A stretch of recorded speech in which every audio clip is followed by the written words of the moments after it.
Yeah,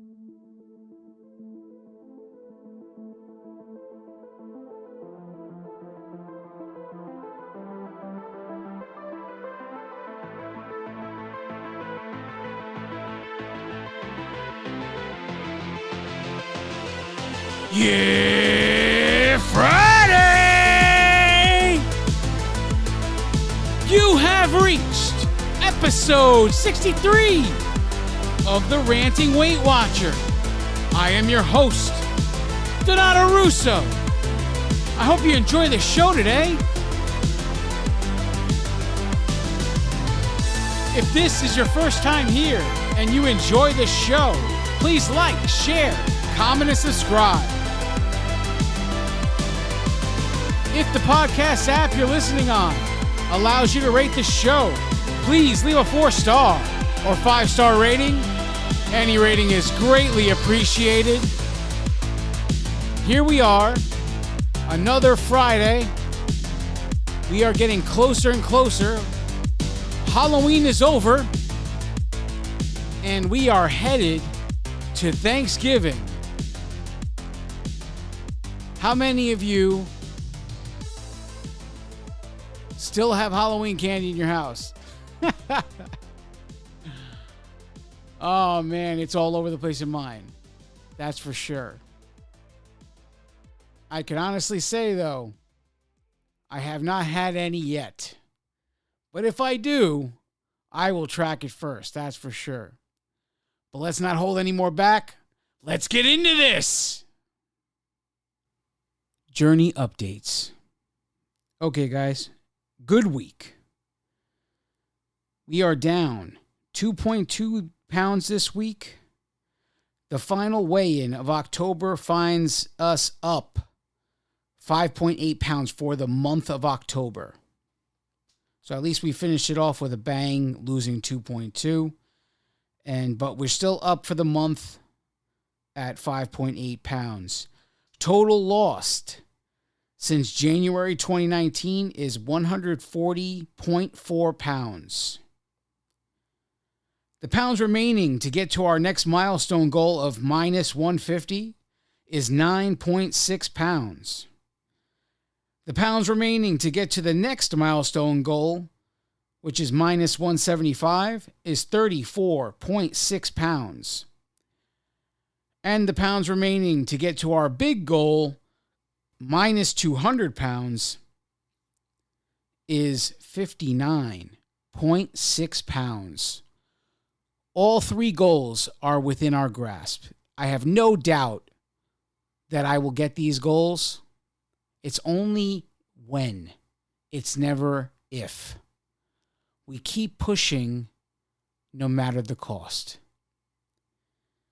We're going to go back in time a little bit because I really want to bring attention to the roller coaster that have been my weigh-ins for the past 6 weeks, I guess. Something like that. 8 weeks, maybe. We're going to go over it all. Don't worry about it. But on August 28th was a Saturday. I found myself at 247.6 pounds. This weight was the lowest weight I had been at since 7th grade. 7th grade. I was 253 pounds in 7th grade. I don't know what I was in the 6th grade, really. I mean, I'm pretty sure it was close to that, but I don't know that it was 247. So I can't really go by that. But the one thing I remember from being in 6th grade is that my waist size in the 6th grade was 42 inches.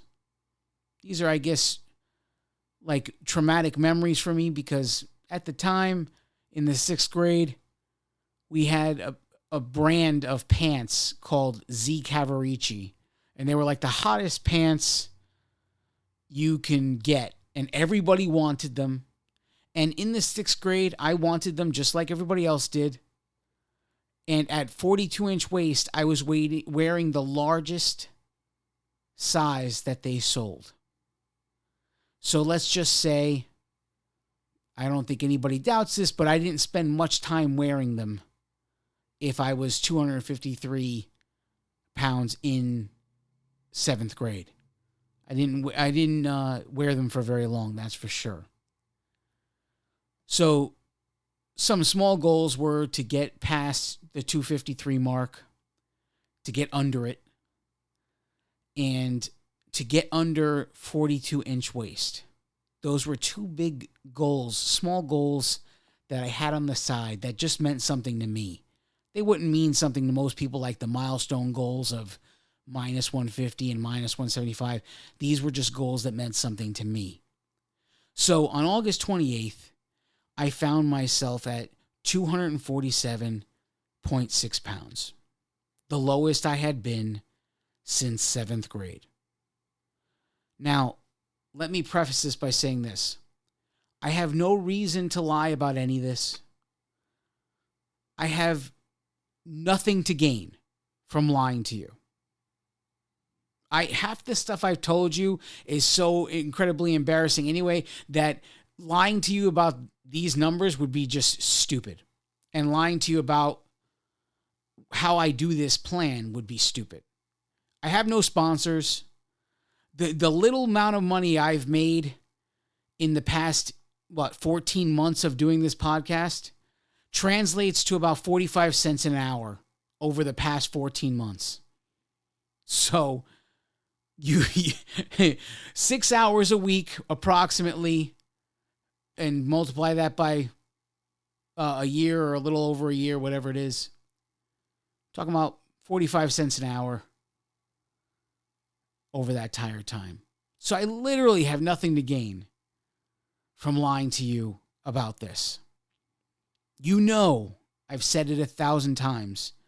I pride myself on consistency. And now this is consistency in everything. It's in what I eat. It's in my exercise. I mean, it's even in what I wear.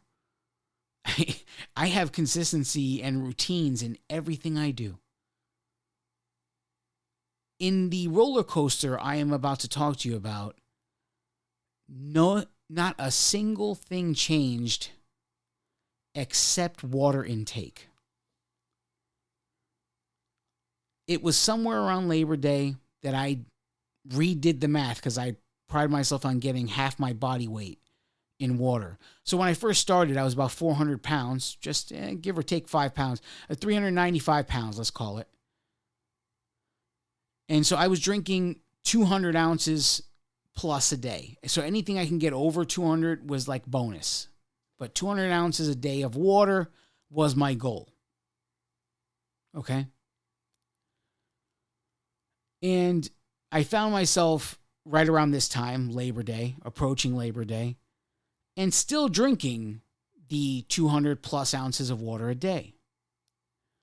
So I made the decision to, hey, this is not half my body weight anymore. It's way over.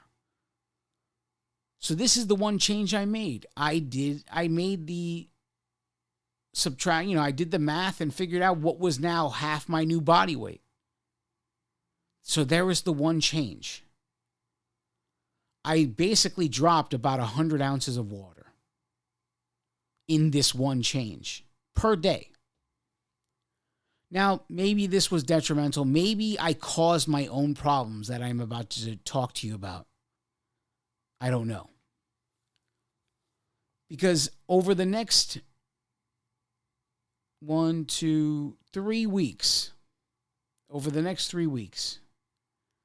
I had gone from 247 to 257. And when I tell you, when nothing changes, nothing physically changes, the type of food, when you eat it, how you eat it, where you eat it. Now, there's a million people that would say, oh, eating the same food every day will, the body gets used to it, blah, blah, blah. It doesn't cause you to gain. Okay? Eating the same food every day does not cause you to gain. You may stop losing, which I think is also ludicrous. Because when you see these bodybuilders in the gym They eat like machines. I mean, you put premium gas in a car and you know how the car runs. That's these guys. They eat the same things at the same times in the same places every day. They make me look relaxed. So part of me, while I don't believe that eating the same foods will eventually stop you from losing weight. I think that's crap. Because when I see those bodybuilders, that tells me a different story.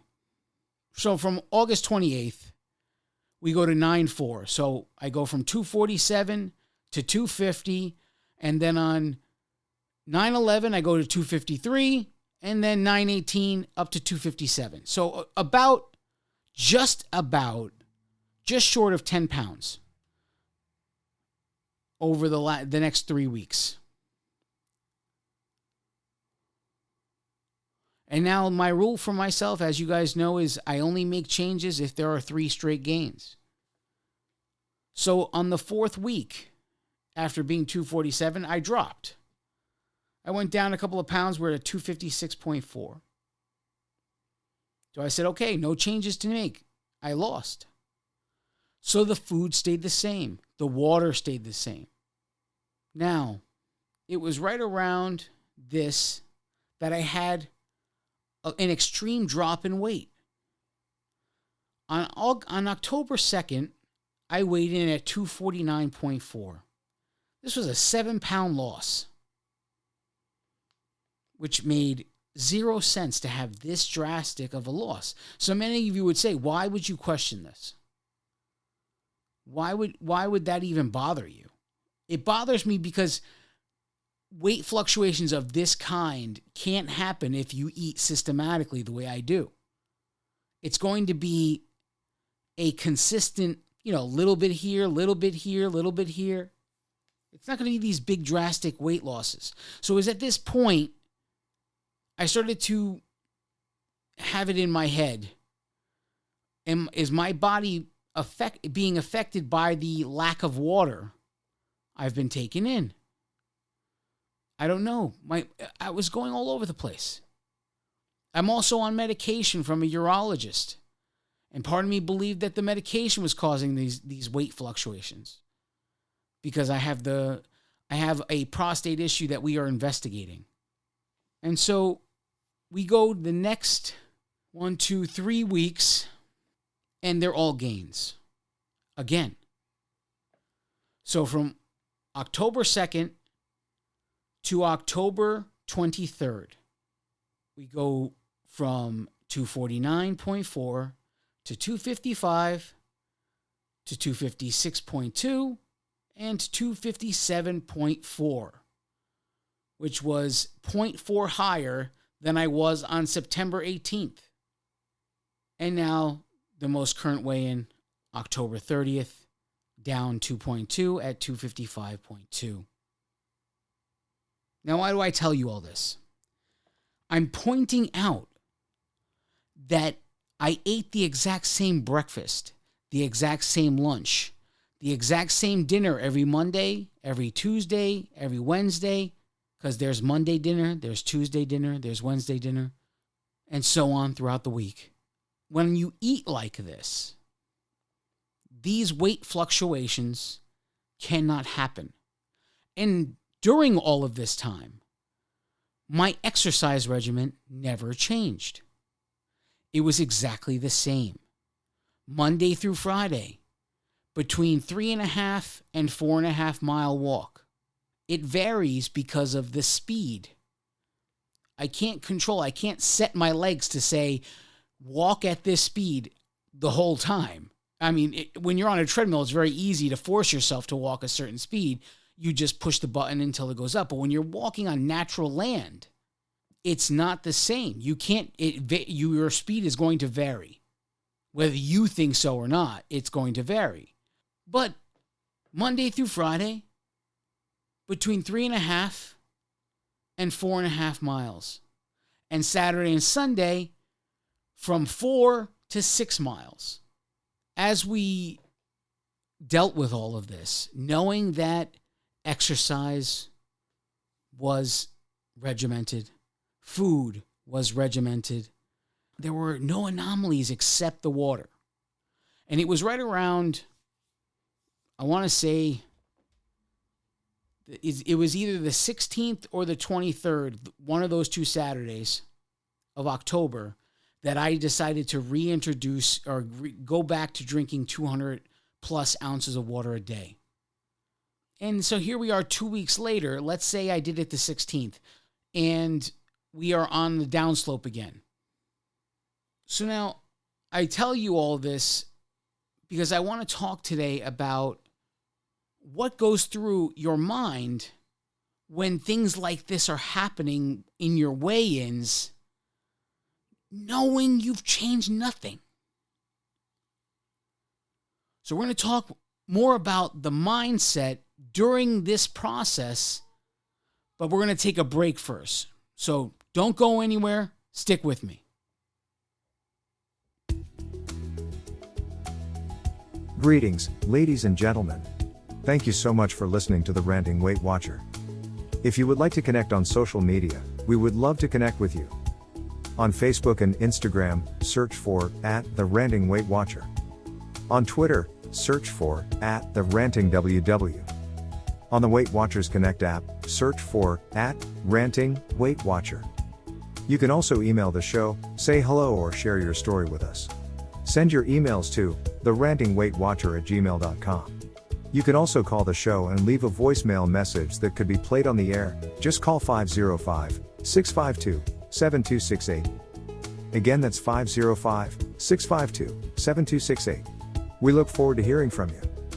If this is your first time here, and you enjoyed the show, please like, share, comment, and subscribe. We are proud to announce that the Ranting Weight Watcher is now rated number 4 in Feedspot.com's top 10 Weight Watchers podcasts. Click the link in the show's description if you wish to see the full list. If the podcast app you are listening with allows you to rate the show, please leave a 4-star or 5-star rating, whatever is in your heart to leave. Any rating is greatly appreciated. And now, without further delay, here is the star of the show, Donato Russo. And we are back. Thanks for sticking with me. So yeah, I just went over the last, 8 or so weeks of weigh-ins from the end of August to the end of October.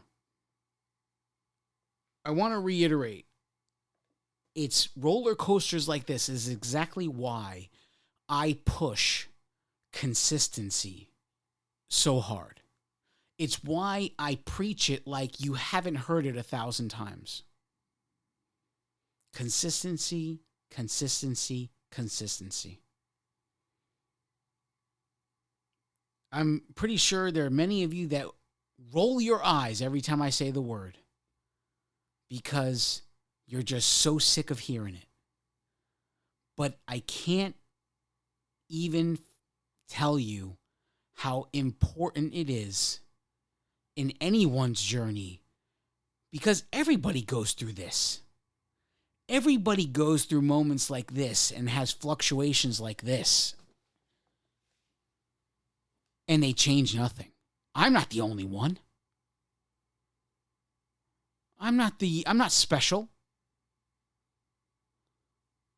But tell me something. How can these weight fluctuations still occur if everything stays the same? If nothing changes, food, exercise, etc., how could these weight fluctuations even happen? I don't know, Don. The body does what the body does. That's not a good enough explanation to me. Because there are a million people that say, the science says this, the science says that, trust the science, trust the science. Then the same people, out of the mouths of the same people, the body does what it does. Either the science rules or the body rules. One of the two. My guess is it's the body. And science is only just catching the balls as they fall, like a juggler with too many balls in the air.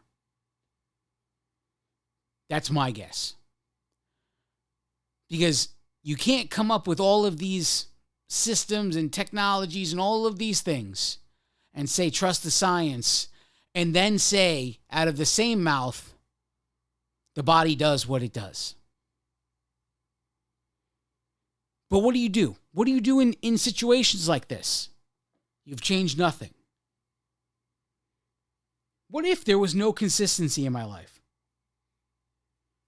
What if I didn't track, didn't weigh and measure, didn't pride myself in moving, nothing? What if I did? What would happen then? Think about that for a minute. If it was you, I just described a story. I took you through 8 or 9 weigh-ins, whatever it was.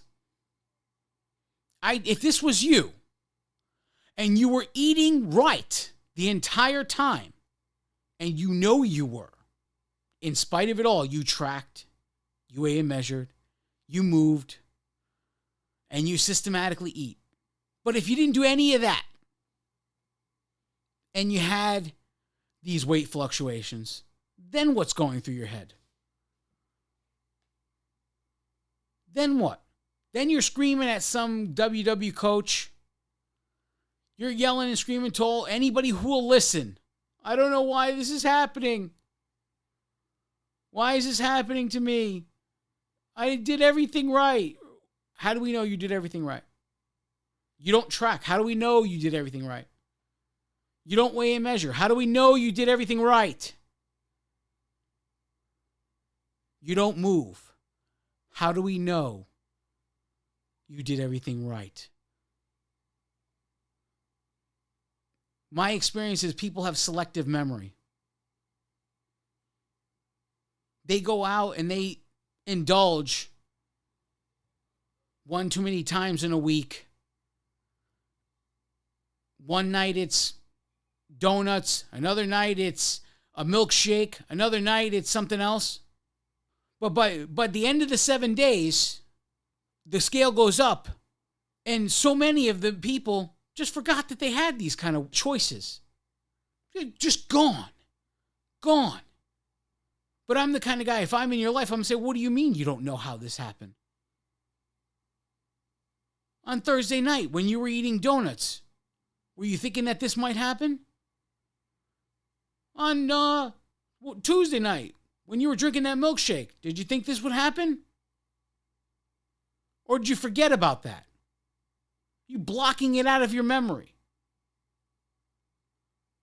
But you would know all that if everything got tracked. I'm not telling you there's something wrong with eating donuts. I'm not telling you there's something wrong with drinking a milkshake. I'm telling you the wrong is the not tracking. Even if you didn't have the points, tracking it at least educates you later on. Hey, maybe if I don't go over my points, maybe, hey, this is what we got to try and do. Here's a goal. But if there was no consistency in my life, if I'm being honest, and I have this same selective memory, I'm not tracking, I'm not weighing and measuring, I think I'm doing everything right, because I may have nights where I go out, but it's not that big a deal. It's just one night here, one night there. Meanwhile, it's consistently probably 2 or 3 times a week that you're making bad choices like that in reality, but it's selective memory. So the normal human tends not to blame themselves. Or the normal human surrounds themselves with people who talk about give yourself grace. Listen, I'm all about having grace. I'm all about not beating yourself up. But I am more about knowing the truth of the situation than I am all of that. So if you come to me and you say, how could this happen to me? And I know, I'm going to tell you. And then I'm going to say, now let it go and let's move forward. If you would have tracked, you would know exactly why this happened to you. There would be no doubt in your mind. There are those out there that track just until they run out of points. But they keep eating, but they don't track it. That I don't understand at all. It's one thing not to track it all. It's another thing to track exactly. But to track some, I don't get that. I don't get that. Give me all or nothing. I could deal with you either way. Tracking some makes no sense. Who are you lying to? Who's going to see your tracker? Come on, let's think about that for a minute. You stopped tracking because you run out of points, but you kept eating. Who's going to see your tracker? Who's going to know what you did? Except the people that were with you that knew you were doing it. Now, some people, if they had weight fluctuations like this, some people are under the impression that the changes they make on one Saturday or on one weigh-in day, they're automatically supposed to give you results the next weigh-in day. So whatever changes you made on the previous Saturday must have caused either the loss or the gain. They're just supposed to show up. I weigh in every week. I make changes every week. So the results should come every week. These people make me crazy. And I know because I used to be one of them.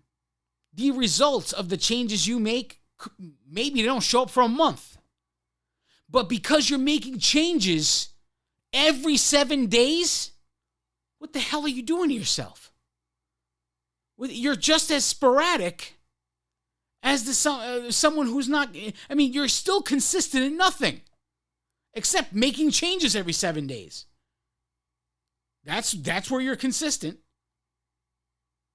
You give nothing time enough to show you results. There has to be discipline to hold off. I mean, do you have any idea the amount of discipline it took to watch my weight go up for 3 weeks, twice in a row? To go gain September 3rd, gain September 11th, gain September 18th, then to have 2 losses, and then another gain October 9th, gain October 16th, gain October 23rd, and followed by a loss. Do you have any idea how much resolve it takes to watch a scale fluctuate like this over 2 months of time? How much discipline? How is it I can do that? How is it I can stare at the scale going up for 3 straight weeks, then to have a dip, then to watch it go up again for 3 straight weeks and make no changes? To have the confidence in myself to make no changes because my confidence is in the work I put in, not in the scale result. I know the scale has to cooperate eventually as long as I'm doing what I'm asked to do. This is as simple as it gets. There is no ifs, ands, or buts. You have a multi-billion-dollar company that built its reputation on 4 pillars: tracking, weighing and measuring, moving, and sleeping. The entire company sits on 4 pillars. And if you're doing all of those, in my mind, no one can do it at 100% accuracy. No one. 0 people. 0 people can do it at 100% accuracy. You may think you can. Sorry. There was only one perfect person that walked the face of the earth. That was Jesus Christ. Everybody else is less than. So even if you got, let's say 95, 96, 97% accurate, you're still not perfect. If weight can fluctuate this much with 0 changes, how much could it fluctuate with constant changes? For the person that changes every 7 days, how much more can their weight fluctuate with 0 consistency in what they're doing? I'm convinced that people who make changes so drastically, so quickly, and so often have 0 confidence in what they are doing. And maybe they're just missing what it is that they need to strengthen themselves in. They're listening to all the people around them. Oh, do this. Oh, try that. Oh, do this. Meanwhile, the answer is within. Because you know better than anybody the work you're not doing. Hello? You know better than anyone when you're staring in that mirror what you're not doing. So if you started there and said, what am I not doing? And was completely honest with your answer, maybe then could you start to get the real answer you've been looking for all this time. How long would it take a person to quit when they see the scale change so drastically over 2 months' time? A person who doesn't have the confidence in what they're doing, a person who is not consistent in how they eat, when they eat, where they eat, how they exercise, when they exercise, where they exercise, where there's no discipline, no regiment, nothing. There is just flying by the seat of your pants. And you know, so-and-so who was successful said I should try this. That one who is successful said I should try that. And that's how you're doing it. Instead of really analyzing where you lack in how you practice the core of the plan you're on. Every plan has a core. Keto has a core. Weight Watchers has a core. Nutrisystem has a core. They have a core way and method of doing things that if you follow those things, you may lose weight. You may not lose all the weight you want to lose because at some point it takes harder work to get to the end. I've said that before. You can ask all the people on maintenance how much harder life is once you get there. Or ask the people on maintenance about the last 10 pounds. I talk to many people who listen to the podcast, other people who don't, but they are in the same situation as me. And I listen to the people that are in different situations than me because I try to take notes from their experience. These people that are sitting at Lifetime, how did they get there? When did they get there? How long did it take them to get there? How long have they remained there? All of these are important questions, and I pay attention to all of them. We're going to take a break. Don't go anywhere. Stay with me.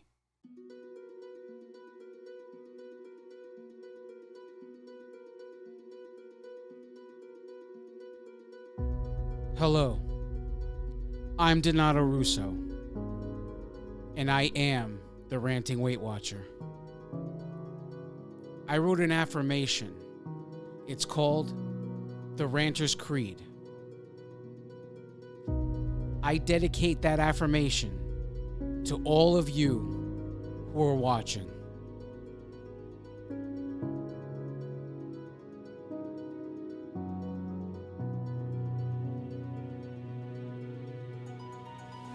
Nothing can stand in your way because you are an unstoppable force. Your challenges crumble in your presence because you are so strong. Your insecurities no longer have power over your life because you are so confident. Your mistakes are your choices and you are okay with this because you are so intelligent. The mirror and the scale no longer haunt you because you are so beautiful. You can face any circumstance with unwavering support because you are so loved. The demons of your past can no longer torment you because you love yourself. All things are possible as long as you believe because God is on your side.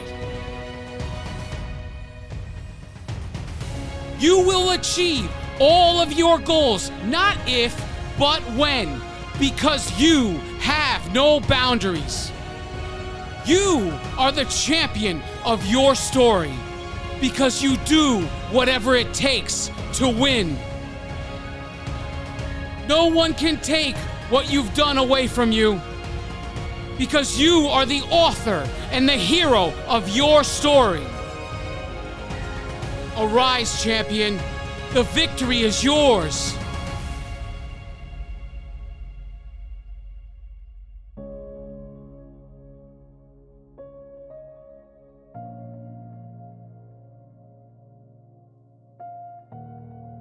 because you are enough.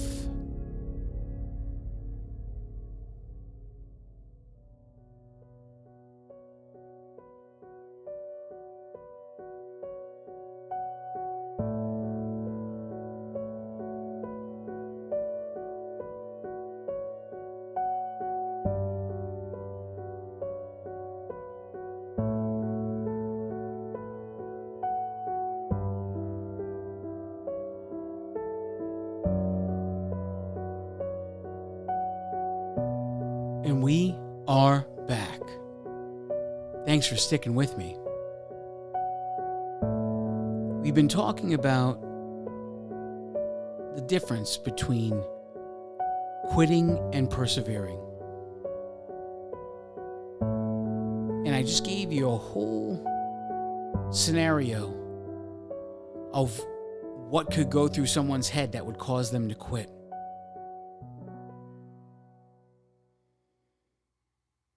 You know, people talk about perseverance all the time.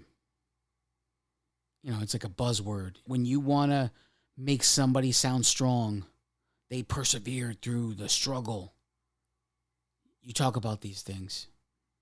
You say words like that.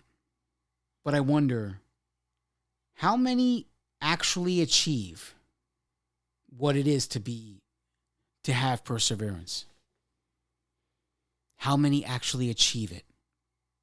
When you see the results of people in any position, I'm not even just talking about weight loss here.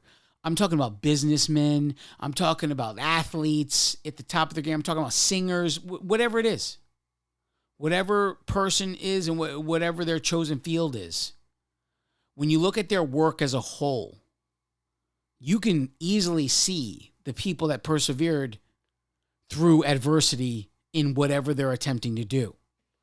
Doesn't have to be weight loss. It could be anything. It's very easy to see because you know why?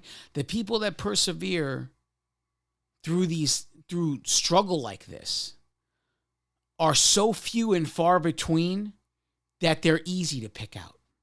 It's like a perfect apple in a basket full of bad apples.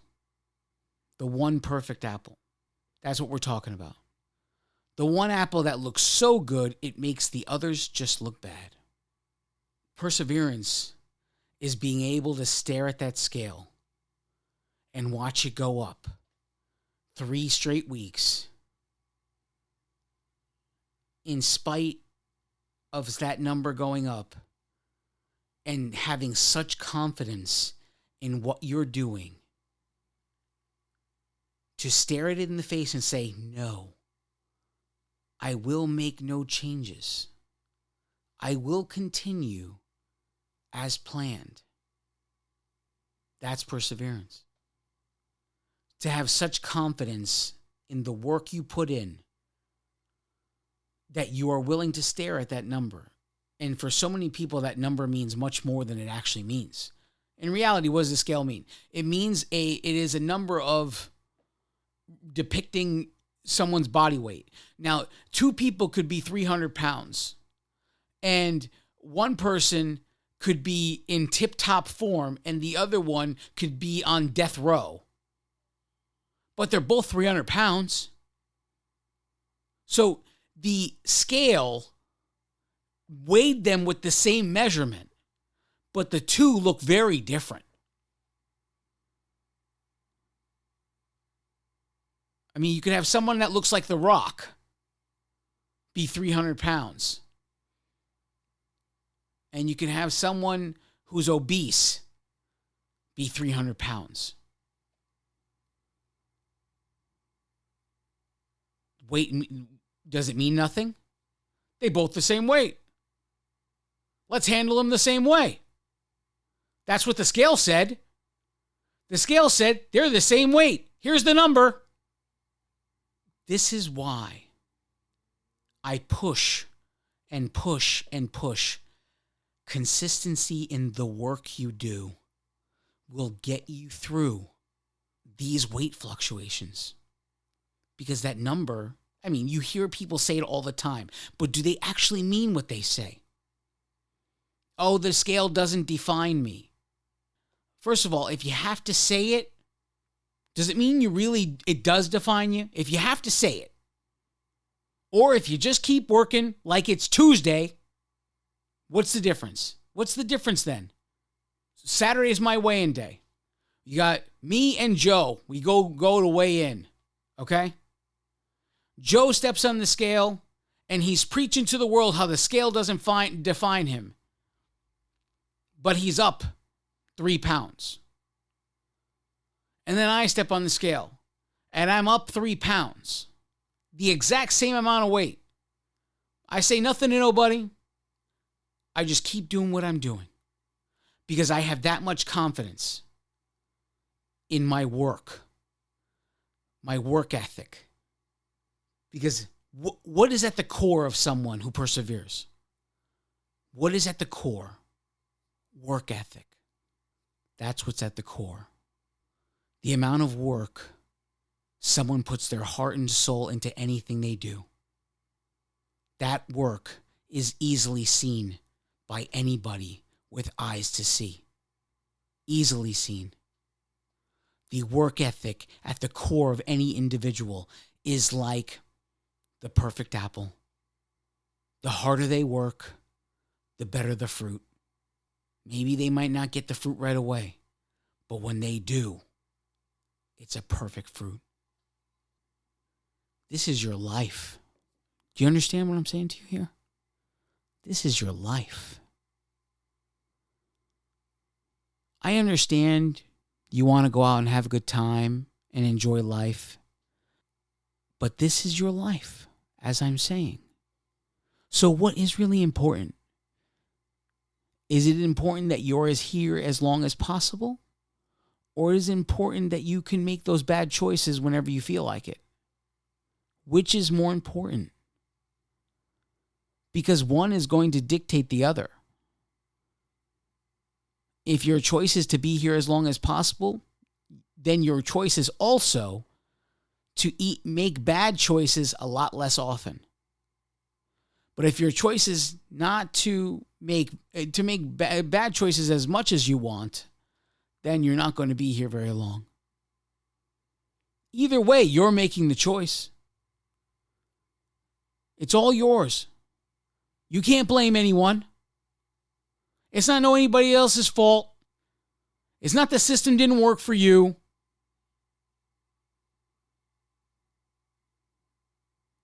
It's you. It's the choices you make, when you make them, and how you make them. There has to be a level of discipline when doing these programs. If you know you're addicted to any particular food item, then you should stay away from that food item. If that food item you know in your head triggers you to eat more of that or then cascade into a bunch of different other things, and you know avoiding that one food item will cause you to succeed more often than it causes you to fail, then that's what you need to do. I did it. And it won't be forever. It won't be forever.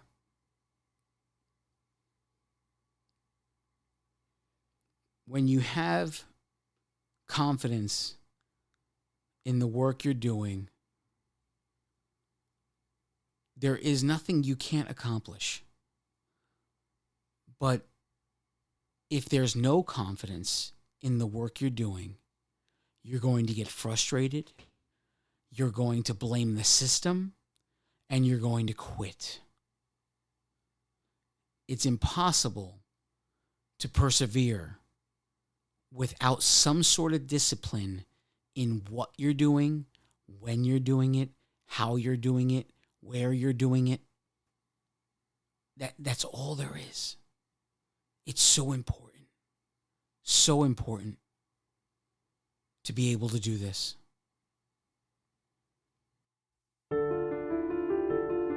It's time. It's time to take a really hard look at your current situation. Because if you're out there and you're feeling like nothing is working, if you're out there and you're feeling like quitting, if you're out there and you're feeling like switching to another system, if you can't figure out why it's not working here, then the new system will give you probably good results in the beginning. But once you get back into those habits that are causing the problems you're having now, the new system will cause the same problems. And it is up to you to finally realize what it is you keep doing it, and then when you're doing it and how you're doing it, and then prevent it. And so important as it is to do that, it is to create consistency in what you're doing, to actually have pride in the work you put in, to put more pride in that than in the result on the scale. Because the work will get you through when the scale does not. Because the scale will not always cooperate. The scale will do what it wants to do when it wants to do it. But when you work and you work and you work, your confidence is there. And you know you're doing the right thing. So you just keep going and you just keep moving. And you know what? Eventually, the scale cooperates. And the world is yours. And you'll say, he was right. I finally had consistency in what I was doing. I finally put pride in my work. I finally put pride in the work ethic I put into my life. And here is my result.